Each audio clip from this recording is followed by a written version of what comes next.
You're listening to Let Me Tell You Why You're Wrong, all on Georgia Radio Network.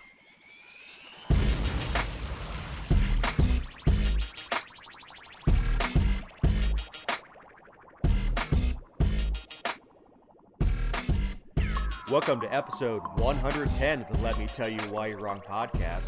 I'm Dave Roberts. From deep in the quarantine zone of South Georgia, her roots are growing out. It's Jessica Salaji. They are not. They are not. And I don't think it's funny. It's not something to joke about. Well, I mean, I can't joke about people dying. True, but I mean... I can, but it just doesn't make good radio. Well, listen, I would just appreciate if you... These are real issues that I'm going to be dealing with in 5 to 7 weeks, and I don't think it's something we should joke about. I can't wait to see all the unibrows coming out. I mean, buy yourself a pair of tweezers. I had a friend on Facebook say I broke a nail, and I can't do anything about it. How are you? I'm okay. I'm not isolated. I've been working just about every day because, well, business doesn't stop. I've actually got to go when we get done here and go to a pilot's house who's not feeling well. That's awesome. You wearing a mask, or are you just breathing it all in, or what are you doing? Luckily, it's the problem's on the outside. I'm just going to tell them to stay the hell away from me. Oh, that's good. And go do it. And then because there's no hand sanitizer or rubbing alcohol, I bought Everclear. So I'll be using that to sanitize. Well, it's nice that the government still lets you do that. Well, yeah, thank you, Daddy Government. So we've got a really good show coming up. We've got a guest coming on. And because Dusty Roberts said we should have someone with opposing views, you don't tell me what to do. We're going to have somebody from the Libertarian Party come on. Woo! You're welcome. So, in full disclosure, yes, we totally agree with most, I think, just about everything that we're going to talk about and what they're doing. But I think it will open the door for some discussion and getting some people, we're kind of, I don't know, we were talking about this, that it's tough to find topics and it's tough to find news right now. So I think this show will kind of open the door for us to talk about, get back in the elections groove, away from the legislature, since that's kind of in a standstill, and away from all things COVID-19 and, Yeah, absolutely. So let's get into it. Yes. Joining us this week is Ryan Graham, chair of the Libertarian Party of Georgia. Hey, guys. Thanks for coming on. Absolutely. Thanks for having me. So I met Ryan when he was running for Public Service Commissioner in, I guess it was 2018 now, right? Gosh, Yeah, that's so long ago. Yeah.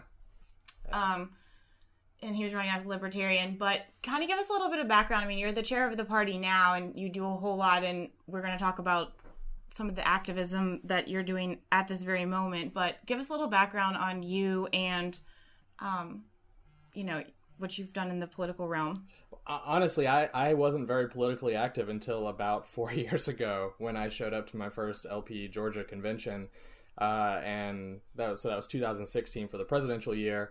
And started getting involved then. I didn't even really dive in too deep. I didn't join the executive committee. I didn't do any kind of leadership or anything like that. I just was there and, saw they had a presidential debate, and that drew me in some. I was a big fan of Gary Johnson, and I know some libertarians don't agree with that, but I loved Gary Johnson. He's the reason I'm here today. So, yeah, I mean, that's when I got involved, and that's what I try to tell lots of libertarians around the state, really, is that it doesn't take a whole lot, start showing up to things and get involved and, make your voice heard. Now, on top of this, you have a podcast. Yeah, well, we do. So, I have a couple. The Georgia Liberty Cast is our libertarian podcast. We do that weekly. It comes out sometime Sunday evening, usually midnight-ish, Monday morning type of thing. We talk about one of the frustrations that I've had is that most news sources that you get in Georgia cannot help but talk about national issues. And I really don't like that. I want to hear about legislation that's going on. I want to hear about stuff that's going on in Georgia that's relevant to Georgians. So we try to keep it pretty tight into LP Georgia news specifically, and then Georgia news specifically. So we do that podcast, and I shout out to Jessica too for usually keeping it ultra local. So so it's a good good follow there. And then my other podcast is just a personal podcast with friends, and it is called The State of Atlanta, where we cover Georgia State athletics. How's that going right now?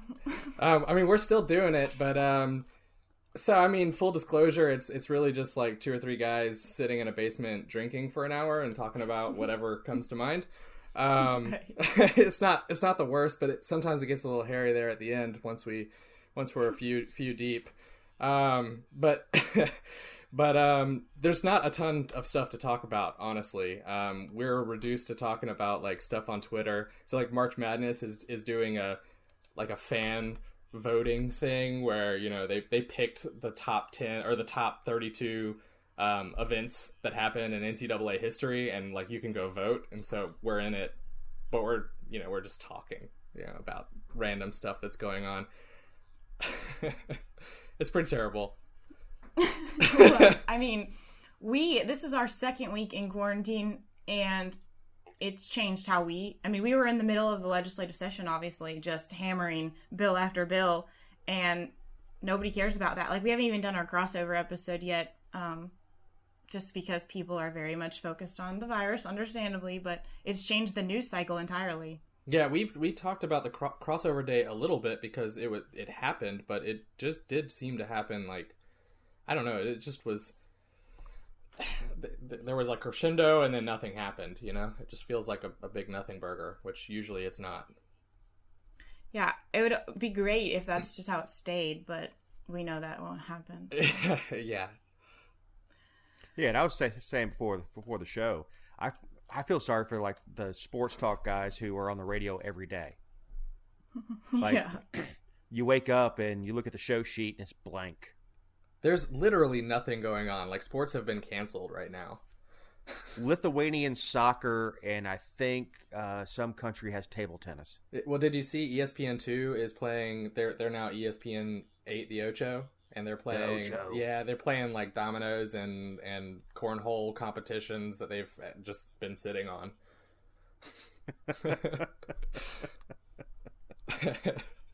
I mean, yeah, it's coming down to, sitting around and taking bets on which bird flies off of a power line first. Some people are into that kind of thing. I think a lot more of us will be into it by the time this is all over. I mean, goodness, there's only so much. I know we're getting into the media, but we'll wrap this part up in a minute. But I'm just baffled by the people who are literally waiting for hour by hour updates. I mean, nothing is really changing in that short amount of time other than government spending, I suppose. But people can't seem to distance themselves from the media on this, which is scary. And I can't do it. I have to get away from it because it's the same stuff over and over. And then all that spending that you were talking about, I just, it's like, I think it's learned helplessness. I think that's what they call it, where like, I just can't, I have no control over it. And so I just would just as soon not know about it. Go merrily to the gallows. Yeah. I mean, it's pretty bad. Well, that's why we wanted to have you on the show this week. One, because, I mean, this is, it's affecting our elections and the political, I guess, scenery in Georgia for a number of reasons, but also just because I don't want people to forget about all the things that are happening on the outskirts of, respirators and ventilators and everything else. So, to kind of go, we heard this week that the Secretary of State's office is going to be sending every registered voter an absentee ballot application. every single one of them, for the May 19th primary election, which includes our presidential preference primary because we kind of sort of canceled that to consolidate it. So, I mean, do you have a position on that? Because the Libertarian Party lobbied for hand-marked paper ballots, and that's kind of what we're getting. Yeah. So actually, I mean, that's kind of where we come in on it. I made a tweet the other day, something like, "Well, at least we're getting our hand-marked paper ballots." This is not exactly how we'd like to do it, but it's kind of proving out the case for us. And so I don't think this is a bad thing at all. I had some people worried about like election security and there being, more opportunities for fraud. And into that, I say, there was already that opportunity for fraud because we already had mail-in ballots for no excuse, right? You don't have to give an excuse. You just request your mail-in ballot and you do it. So there's not an increased sense of ability to commit fraud. So I'm not really too worried about that. And we get our hand-marked paper ballots. So this is, I think, a win in a way. I hate to say that. It doesn't feel like winning. No, I mean, yeah, it doesn't feel like winning at all. And I've never done a mail-in ballot. I like to go in. I know that sounds weird, but I like to go. No, yeah, I'm with you. I don't know, Dave. You may know the answer to this. I haven't seen. I mean, are we still going to be able to vote if we want to, or is this it? I think the polls will be open, and what they're sending out applications for a ballot to active voters, and I saw that corrected from our local election board. So we have in Paulding County, we have something like 130,000 registered voters, but only 110,000 or something like that active voters, and those applications will go to the active voters. The other registered voters will be able to will have to go online if they want to vote. It is going to be a strange election cycle for sure. You want to see voter participation numbers go up, which I really don't, because to quote Matt Lowe, I'm all about some voter suppression. Well, it's just look at what we keep getting, but yeah, we're going to turn this thing into American Idol. Well, one of the things that I thought about, and I hate the entire virus is terrible timing, but I wish that we would have known a little bit more about what was going on before qualifying closed, because what a brilliant time to challenge an incumbent. They can't fundraise because session is still suspended, and they only have the money they have, and so for some of them that's still a lot, but you'd just be able to sit home and make calls all the time and write handwritten notes, and you could literally outwork an incumbent this time. Well, if the House gets what they want, Speaker Ralston is going on a little bit of a media show right now, trying to get the primary date pushed back. And I would imagine it is to protect his people so that they can get out of session and start fundraising. It's to protect him damn self. That too. Now I wonder, since there's nothing going on, is he actually going to court? Yeah. Well, go ahead, Ryan. I don't know the answer to that, so if you had some insight. Well, no, I was just going to say they better hurry up and decide, because, early voting starts April 23rd or 27th, I think. I can't remember now, but, they have to print all this stuff, and they're going to mail. We spent money on the presidential primary to have it moved, and now it's basically irrelevant. And if Ralston wants this moved back, I'd say we've got about 2 weeks to make that decision at the most. Well, and I don't even know if they have the ability to do that. I don't know what their ability, if the Georgia Code allows them to move it back the way they did. I'm not 100% sure on any of that. Well, and they're using a lot of war powers to under a health crisis. Right. So when this all shakes out and all this goes to court, it's going to be very interesting to see what shakes out with this, because this is not an invasion, this is not an insurgency, this is not civil unrest. It's yeah, it's a fluke. Well, I think, you know, we've all had the conversation probably privately with people. Like, at what point do you go back to life as regular? I mean, this is going to be in our society for a while. We can't just halt everything. And like, this is something like straight out of a movie, or what we see on the news in other countries where their elections are compromised in terms of timing, or they have to do things in a non-traditional way. Like, I don't have a problem with absentee ballots, even though there is an opportunity for fraud, and I love going to vote. I do want my dang sticker. You gonna mail me a sticker too, Brad? But It's like, all about the accessories. yes, but you know, it's a process. It's the integrity of the process, and even if we are happy with the result and what they're going to do, I think it's still concerning that we're having to alter something that's never been altered before.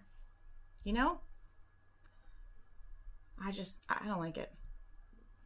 Yeah, we're calling audibles on the fly. The problem I have with the merging of the, and I think we talked about it on a previous show, with merging the presidential preference, which up until 15 years ago, we only had one primary, but the parties felt like they didn't have enough say in the presidential preference because our primary was later. That they went ahead and started moving the presidential earlier and earlier, which, you know, kind of sucks because that means we get a presidential race that lasts 18 months instead of 6 months. But how are they going to separate those who've already voted in the presidential preference with early voting? Yeah, Raffensperger says that he can do it. That he's on the record saying, "Don't worry if you've already voted. We counted it, but forgive me if I worry." Right. Congrats on your opportunity to vote twice legally. I mean, his qualifications for the job were he put out a bunch of signs. Yeah, he's rich. Well, he paid to put those signs out. Easy. He didn't just put them out. Yeah, I mean, he bought it. The other interesting aspect of it is, my understanding is that I could have come in to the presidential preference, grabbed a Democrat ticket because there's no point in taking a Republican. Trump's the only person on it, even though there were other candidates, and then I could theoretically go in for the primary and pick up a Democratic ticket, which might make more sense to me based on where I live. And I don't know if I'm going to be able to do that this year. Well, yeah, there was Operation Chaos, which was Republicans crossing over and voting for Bernie in order to get that race prolonged. And then they were planning on going back and voting in the primary for the local, especially on the Republican ticket. Right. Well, and beyond even in Operation Chaos, right? Libertarians don't get a primary, which I'm thankful for. I'm happy not to use public money for a private primary, but I go and vote still in that primary because that person is probably gonna win. So like I want to have a voice somewhere in there. Absolutely. We mentioned lawsuits a few minutes ago. And that's another thing with the absentee. I mean, that Fair Count and the Democrats are probably going to sue over something with regard to these absentees. Like, I think that's one thing that's going to be concerning is we may not even know some of the results of our elections because one of the delay of getting the ballots back, and two, the lawsuits. But the Libertarian Party recently filed a awesome lawsuit. Well, thank you. Do you want to tell us a little bit about it? Yeah, we basically, we only have one candidate who's trying to get on the ballot right now, who's not on the ballot, has to petition to get on the ballot. So we have, for all of our districted races, we have ballot access for statewide races.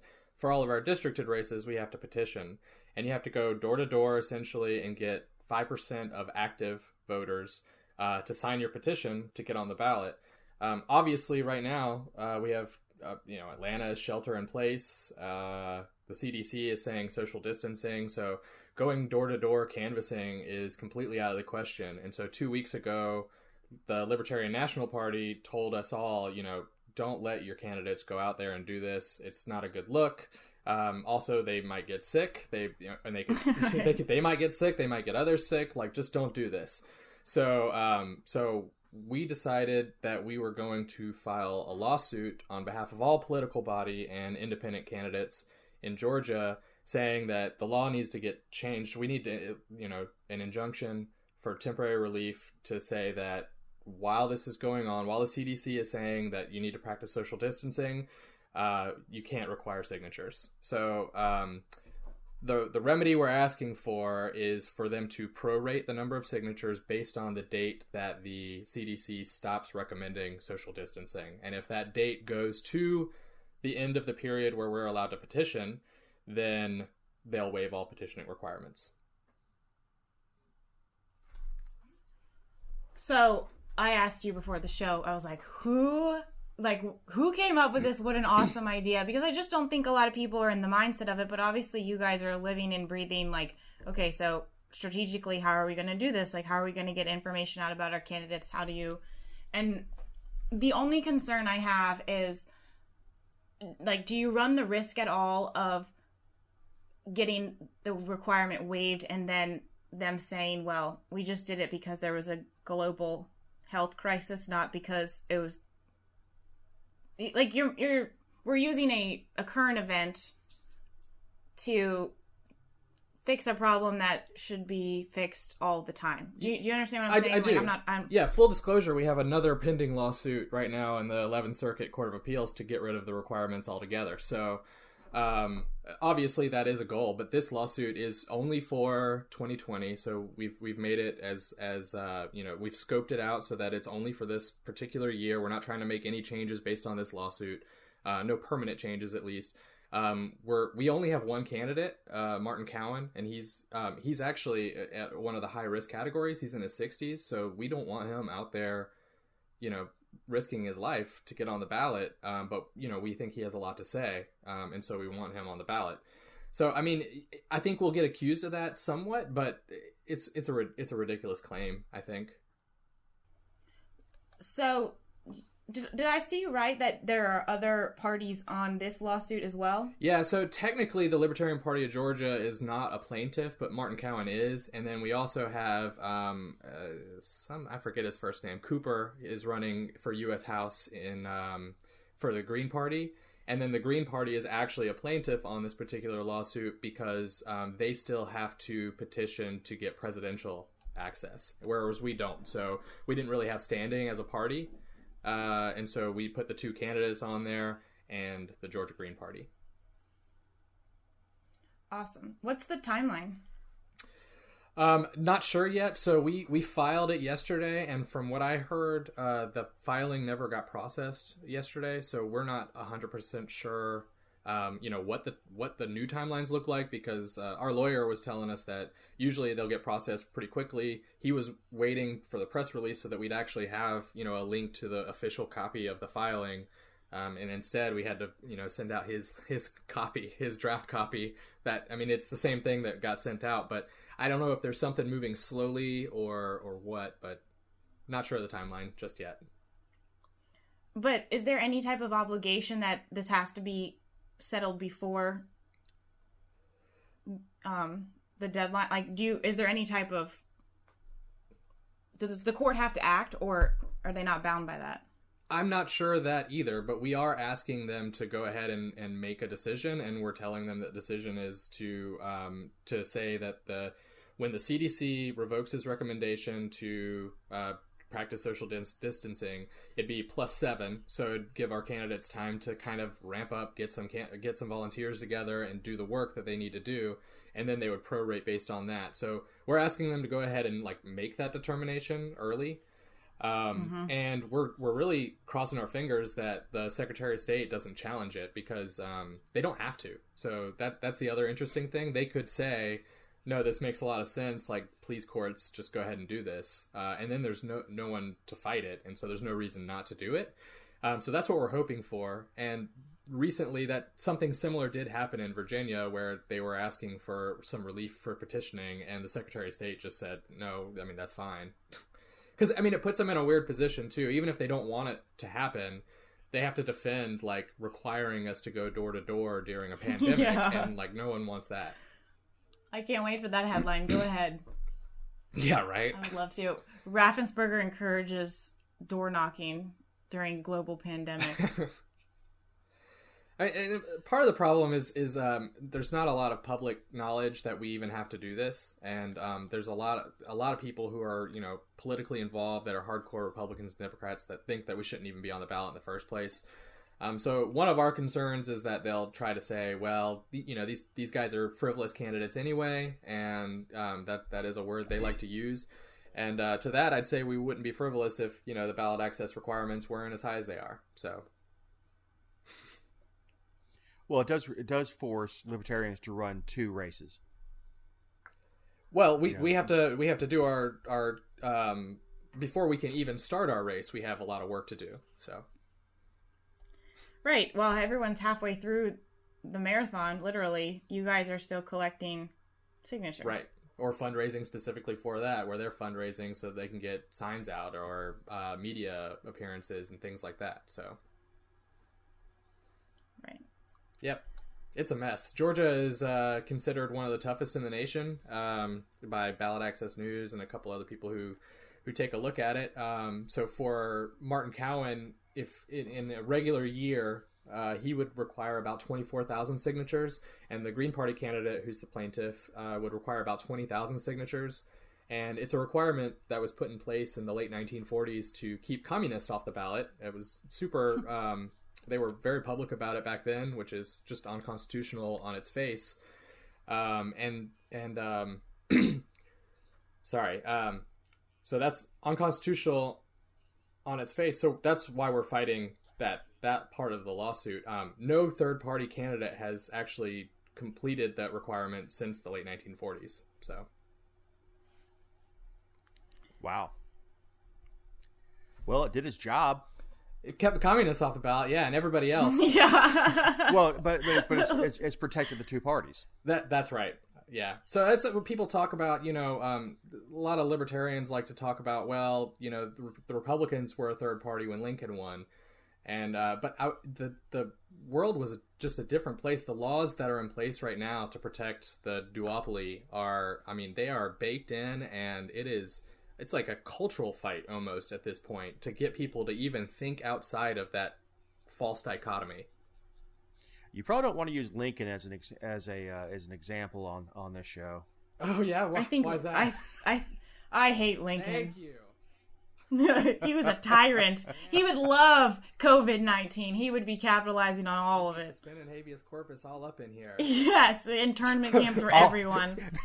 I'd be on my way to Canada. We'd be suspending Habeas Corpus all up in here. You guys can use that for the quote on social media. That's funny. Yeah. What? Go ahead, Dave.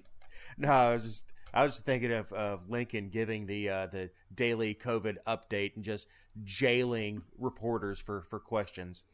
Yeah. I'd be banging on my cage asking to come out in the background. So there are libertarians running though, and that don't have to have signatures. Do you want to talk about them for a minute? Yeah, sure. So we've got what I'm considering the top of our ticket. Shane Hazel is running for U.S. Senate against Perdue and whoever the Democrats put up. So we're pretty excited about that. He ran for U.S. House in District 7 in 2018. He primaried Rob Woodall, and that's when I started following him, and you know, all of his arguments for Rob Woodall was that Rob Woodall is a statist, and and so I was like, Shane, you're in the wrong party, you know. And it was funny because back then he was talking about all these rhinos in the Republican Party, and my point to him was always, you know, if you look around and everybody around you is a rhino, maybe you are the rhino and you should come, you know, join your people. And eventually he did. So he come to us, come to the dark side. Yeah. So he's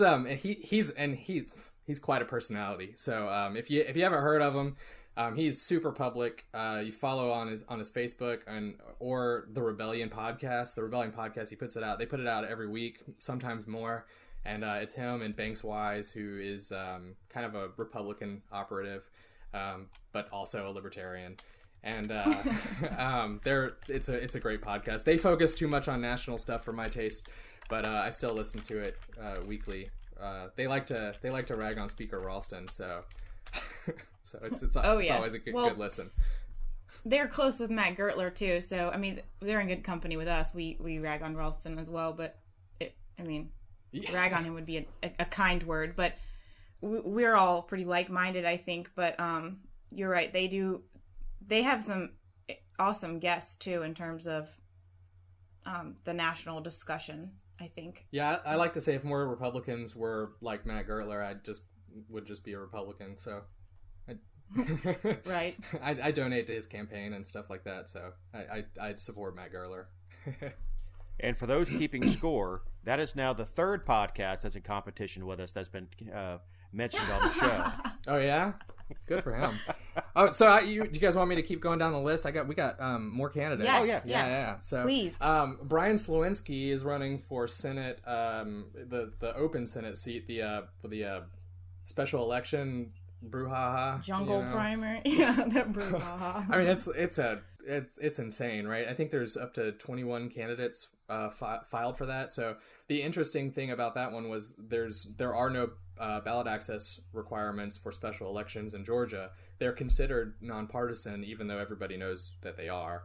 And you actually do get to put a letter next to your name for the ballot too, even though they are quote unquote nonpartisan. So, Brian Slawinski, we endorsed him at our convention for that position. So he's out there campaigning for Before that. you go on, really quick, I just want to interrupt you because does Shane have ballot access? Yeah.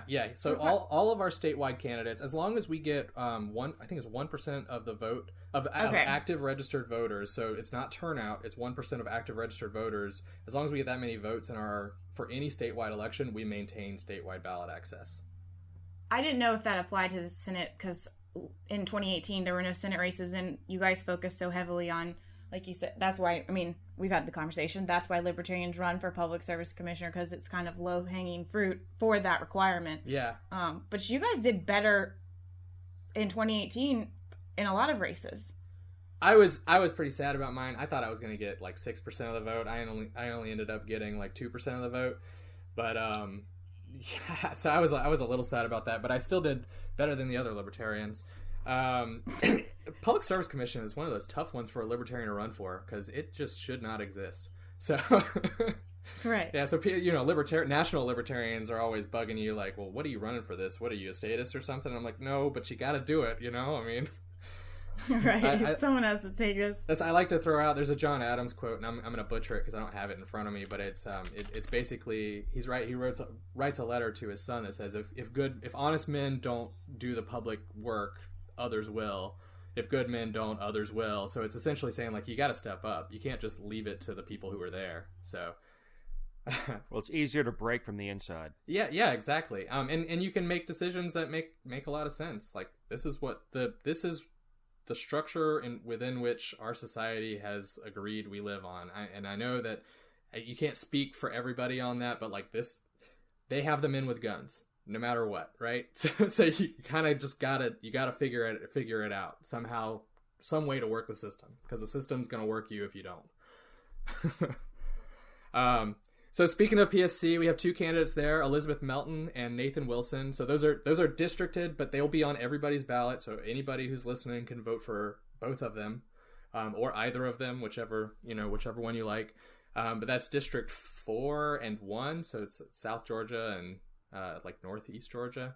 But we were really hoping that one of those nobody filed as a Democrat until like the last day. So, I mean, it was like 9 a.m. We're sitting there. I'm refreshing the Secretary of State's website, like, what's happening? Because we've done pretty well in the past. So John Mon's one of our nominees for president this year. He's trying to get the Libertarian nomination. He actually ran for PSC, and he ran against an unopposed Republican and got 33% of the vote. So we've seen massive success in those kind of races.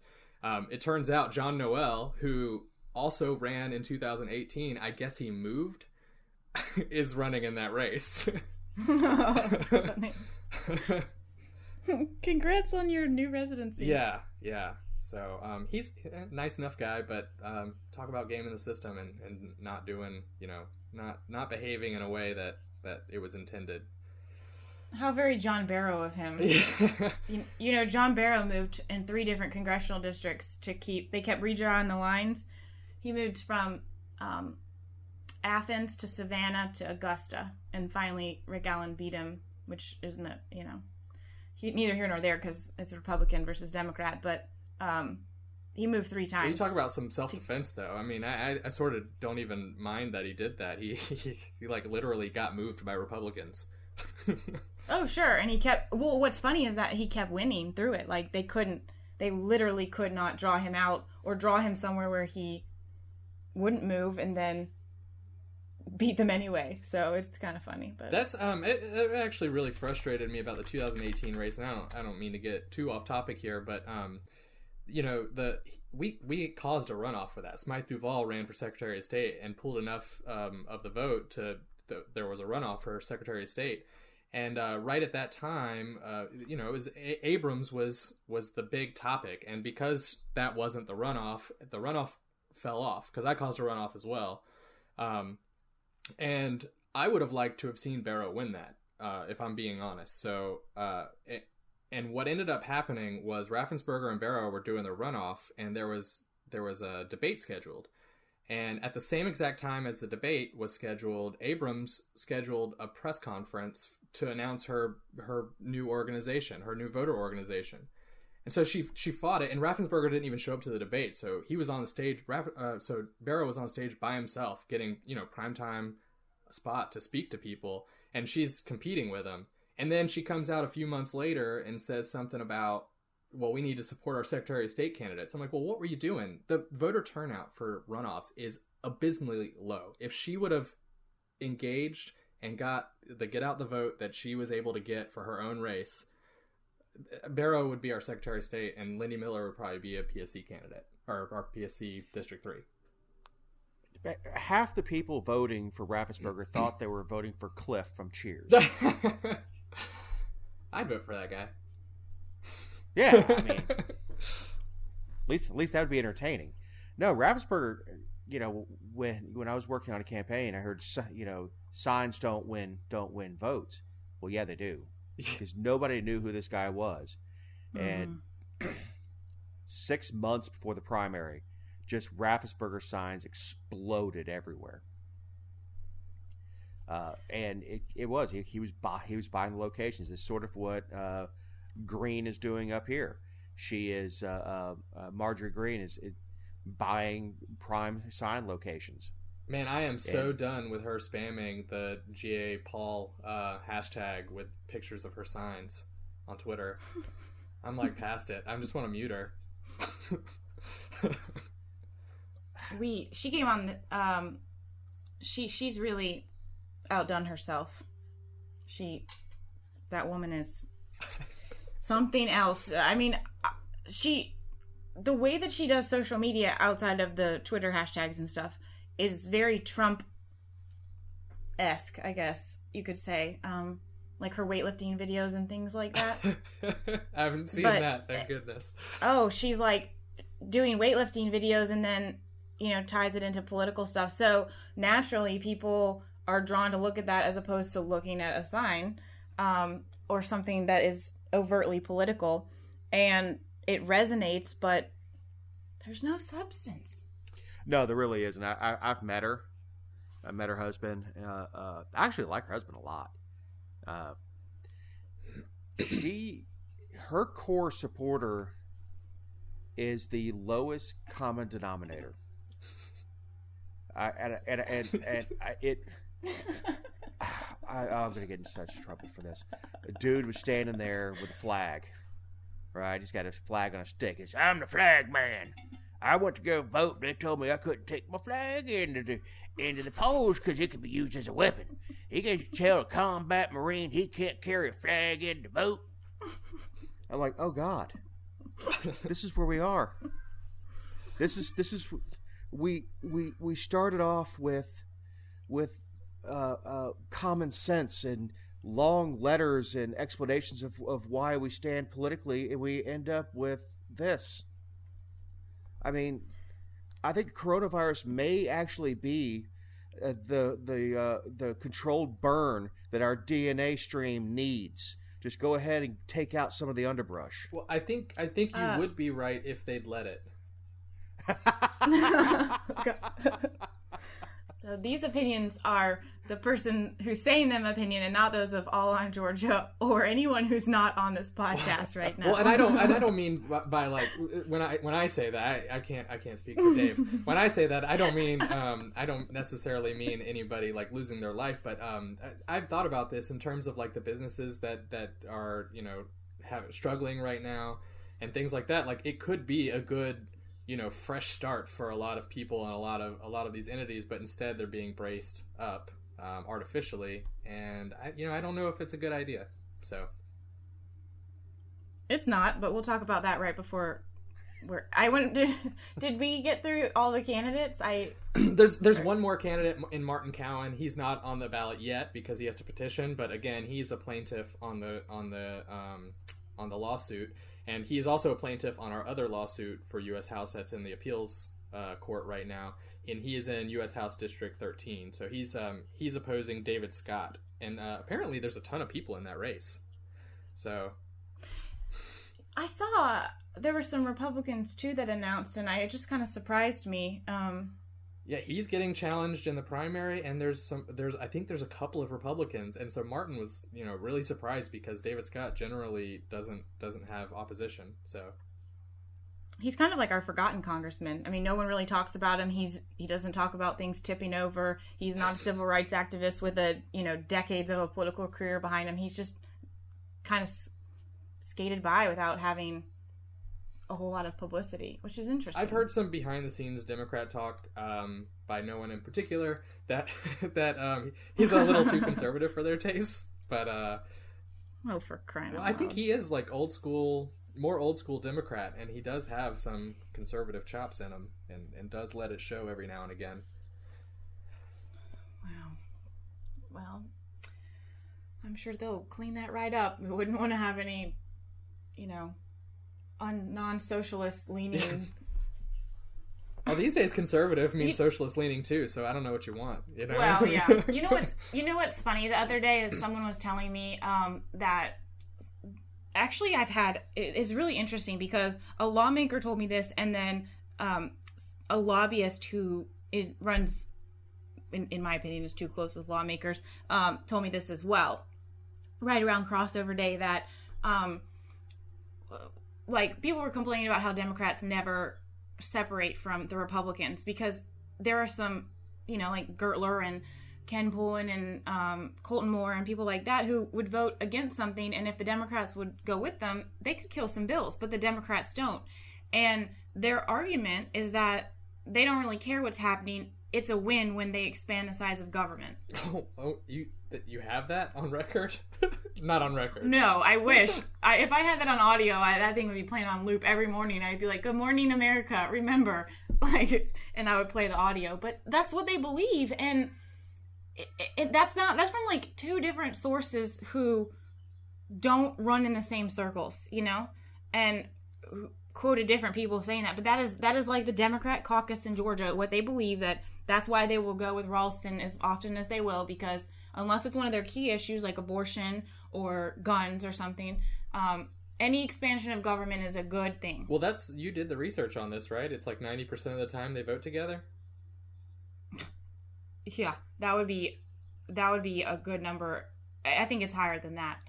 Yeah, and everybody gives Gertler hell, even though he votes. I think it's still a minority of the time that he votes no. Yeah. Yeah. If I was a lawmaker, I'd just put the brick on the red button and be like, "See y'all in May." Well, you can track the years that, especially a state legislator is in, by the no votes.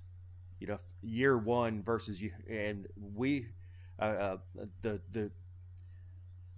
brain trust that I have, which is a bunch of friends who drink together, have figured it takes 6 years. You go in wanting to change the system, and in 6 years you are the system. It takes 3 terms as a state rep. but you can watch the no votes go down. It goes from 10 to 8 to 5, and then pretty much 0 by the time you're there 6 years. Were you teeing it up? Did you want me to start naming the names of the people that's happened to, or were you just talking like from a 30,000-foot view? Well, I'll save it. That's fine. No worries. Well, I mean, in that same vein, I thought it was interesting some of the names I saw on our podcast. We covered a set of bills that seemed to be counter to one another, and one was the Anti-Sanctuary Act that got sponsored. And I don't think it went anywhere. I don't think it was ever planned to go anywhere, but it still existed, and there were still names on it. And it was basically to preempt any local control over, whether or not resources are allocated to federal control. And so they were saying, well, local resources must be allocated to federal control.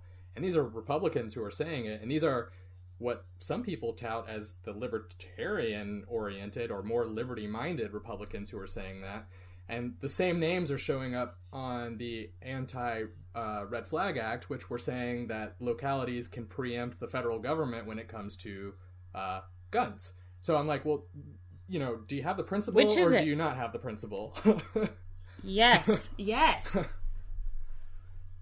Well, the same thing what's that? goes for weed. It's the same people they're saying that Colorado shouldn't have the right to decide whether or not that recreational marijuana is legal are the same people in their state saying we're going to ignore, we're going to be a Second Amendment sanctuary. That no matter what federal law passes, we're not. It's going one to or the enforce other. it. They're not consistent. Even in our state, the hemp loophole that they attempted to close, I don't think they have yet. But they basically all these localities were saying, well, it's too expensive for us to test hemp to see if it's cannabis, so we're just not going to go after people who have under a certain amount. And there's all these stories of them handing joints back to people and stuff like that, which is awesome. But the whole point of that, Democrats voted for the law that would close the loophole, but they're all about criminal justice reform, and they're saying that their excuse is, well, there's got to be a law. There can't just be a loophole. We have to close this. And I'm like, well, you're gonna end up putting bodies behind bars. Like that's the end result of this. So what are you really trying to do? Well, put more people behind bars. They don't we've care. got right. Well, the way they tried to close the loophole is you're supposed to carry something to showing that it's not marijuana, that's hemp. Oh, show me your papers? Yeah. Yeah, well, here's the thing, is it goes back to Ron Swanson. Do you have any paperwork on this? You hand it over to him. He says, I can do whatever I want. I love it. Yes. I would literally write "not weed" on a bag of weed. Yep, I'm with you. So, not that I roll around with not that I carry. weed Not that I these carry. days. Yeah. I mean, I don't drive a truck. I don't know. It's not a white truck. well, that's the thing about principles. Like you're talking about the principled lawmakers is I can, as a principled person, I don't have to be a weed smoker to say, Yep. yeah, I don't care if you do. My affection for bourbon should be no more legal than someone else's affection for weed. Other than no one has to smell me drink bourbon from 30 feet away. It depends. It That's really depends on the bourbon drinker. And how much? Lord. So really quick, I mean, we've kind of bounced all over the place, but can you just, from a libertarian perspective, I think what's been going on in the country, world, state, I don't know, wherever you want to plant your feet about it, is really drawing the line in the sand of people who are actually limited government advocates and people who just say they are. Like a public health crisis, I feel like the seas parted and people who have been fighting for limited government allegedly were like, oh gosh, when is the government going to do something? When is the government going to buy more equipment? When is the government going to save people? What are they going to do? And then the libertarians are still like, no.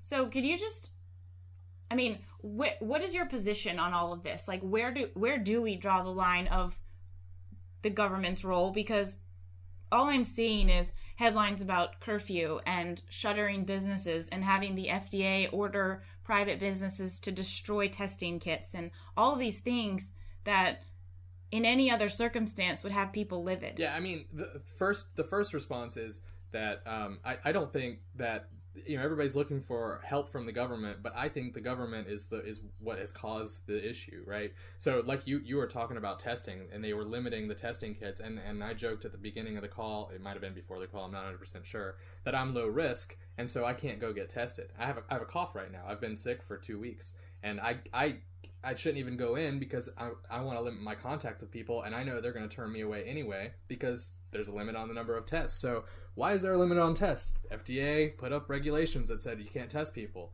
right? And so that's just one example of the way they've gotten in the way. If you look at some of the stuff that they've put in place as an emergency precaution, right? They are making emergencies of like allowing truck drivers to drive at different times of night now. Well, why can't truck drivers drive at that time of night anyway? You know, like, I think you're admitting when you get rid of the regulation that it is hampering your market, right? That it's dampening it, and that you're just standing in the way. And the state of emergency doesn't change that. So our stance is that the government is making this worse in general than it's making it better. On the other note, the curfews and mandatory shelter in places and businesses forcing businesses to close and all that. I made a Facebook post the other day that was saying, like, you don't have to. Everybody's complaining that the governor is not mandating yet. Like, you don't have to wait on them. Just stay home. Why are you waiting on the state to tell you what's right and what's wrong? And it seems like people weirdly do need it, right? So you still see and hear these stories of people congregating in large groups and you know, going against the recommendations that are being made. I don't think you need to do it, but I think it is a sign that people are just so well ingrained in the system of a nanny state, of having, you know, daddy government, mommy government come and tell us what we have to do before we'll do it. And it's so backwards, and I don't know where we go from there, you know? Like, I don't know how to solve that problem in a generation even. Well, that's a conversation I've had with a friend of mine with kids. When we had the big snow, he looked at the weather and went ahead and told his kids, "You're not going to school today." He didn't turn on Channel 2 and wait to see if Paulding County schools came across as closed. When he saw the coronavirus coming, and he talked to some people, and he went ahead and took his kids out of school 3 or 4 days early, because he's not going to wait for somebody to tell him what to do with his kids. He said these are mine to protect. Yep. And so many people were blaming the schools for not acting fast enough, both in the coronavirus and the snow. It's like, well, those are your kids. Go get them. Yeah, don't send them to school. It's not hard. Just don't send them there. Well, you know what's been really interesting too is a lot of the people who are, you're talking about doing things on their own free will, but a lot of the people who are calling for. Okay, so I'll give you an example. That would probably be clear. In Statesboro, we had a doctor's office who put the fear of God in everybody by announcing that they had a patient test positive. We don't know where they live. They don't live in Bullitt County. They're somewhere in the surrounding counties, but they had someone test positive. Well, everyone's freaking out, and they're like, "Oh my God, they probably went here. They probably went there." Well, if you've been staying home like a reasonable person and you're the one who wants everyone sheltered in place, why are you going out to all of these places when you want the government to order you to stay home? Like, I'm not worried about it because I haven't been anywhere in like over a week. People are like, "What about my health?" And I'm like, "Well, stay home if you're worried about it." That's what I did. Right. I just started staying home. That's right. Well, it's like the Gadsden flag that's been going around the internet that says "Tread harder, Daddy." Yeah. It's a really frightening time, though, because we're very much conditioning people to think that this kind of stuff is okay, and something like this will happen again. I mean, we're such a transient population globally. Look at what this has done. This is not exclusive to us. And I don't know if you saw, Ryan, but I was in like full meltdown mode all week because in Evans County, their emergency ordinance, this is a very rural, small county, they passed a guideline that says that anyone with city or county credentials of any type can show up to your property and ask to inspect it. Ask. And the people are like, well, we need that. I mean, like, what if someone's sick, or what if it helps save someone's life? And like, they're just trying to help us. I kid you not. I mean, yeah. What if someone's sick? That's why you I don't had... want contact with them, so don't do that. Well, and again, whether you believe in these things or not, like, a lot of the government already has the authority to check on people like that. I mean, if I call, my mom lives a couple hours away, if I call the police department and say, can you go check on her, they're going to go check on her, and they can kick the door in already if she doesn't answer. But what I'm getting at is that everyone's so scared. I never would have dreamed that a rural county where these people are like, we don't need the government, leave me with my guns and my God, would be pleading for someone to take their property rights. It is insane. It is insane. And when we post things on like Facebook, it's wild. Some of the comments we get, people saying, well, it's an emergency, so you have to do it. And then I even was talking about some of those regulations being lifted, and the admission that that's, just dampening the market. And I had people who are pretty libertarian minded come at me and say, obviously it's a different situation, and so you just can't compare the two. Like, well, yes, I can. It's super easy. Like, trucks driving on the road. What do you mean? Like, what purpose does that serve? Right. Also, like I said before, Carnegie would lose his mind with a 2%. Well, you talk about 2% death rate. He would stop the economy for that? Are you kidding me? I mean, that's it. And then say we're gonna, because there's a risk to 2% of the population, we're going to suspend all your rights, and now warrantless searches are A-okay with us. And increase your share of the national debt by about $32,000 to get 1,200. To get 12, yeah, exactly. Right. Well, and yeah, that's a whole other issue. I mean, how quickly we jumped to a stimulus is frightening to me. Like, I understand it took them a little over a week to get there, but when it first started, we were like, what, 8 or 10 days in, 8 or 10 business days, and I'm sitting there like with my hands up, like, what are we doing? Why are we doing this? Like, we don't even know. We don't even know. We know nothing at this point. Right. And here we are, like, everyone's getting a check. And your unemployment is going to be more lucrative for a lot of hourly workers than going back to work.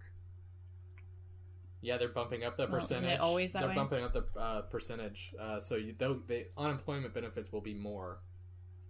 Right. Yeah. And the bill is so dense, I haven't read the whole thing yet. As of Friday, it was going to be voted for. As we're recording, it's going to be voted in the House, and none of them have read it either. All they know is we have to do something. We have to do something. No, you don't. Go home. Leave me alone. Yeah. Well, and they want to do the unanimous consent as well, so that would just be like a small number of them vote yes to it, and as long as nobody says no, then it goes. But Justin Amash has already said he's probably going to block that. So, well, and we've said on the show before, the scariest words in politics is bipartisan. Yeah, that's fair. Ugh. Well, we've taken a lot of your time, and I'm super thankful that you came on. But can you tell people where they can keep up with you and Libertarian Party and all things Ryan Graham? Yeah, so I'm on Facebook and Twitter at Graham4GA. On Facebook and Twitter, both of them. It's the number 4 and then GA. And then LP Georgia is LP and then Georgia spelled out on both of those platforms. So feel free to come and check us out. LPGeorgia.com has the latest in any kind of articles that we've written, any of our podcasts, things like that. The Georgia Liberty Cast is the name of our podcast, and you can find that on any of your platforms. We've been off and on recording that for a little while, but we've been pretty consistent the last month and a half or so, so I'm pretty confident we're going to keep it up this time. Well, thank you so much for joining us. It was awesome having you on. Thank you for having me. Thanks for being on it, and it's been a great show. big thanks to Ryan Graham for coming on the show and helping to break up the monotony of COVID-19 24 hours a day. Jessica, do you have any closing thoughts? Just stop bending over for your government, please.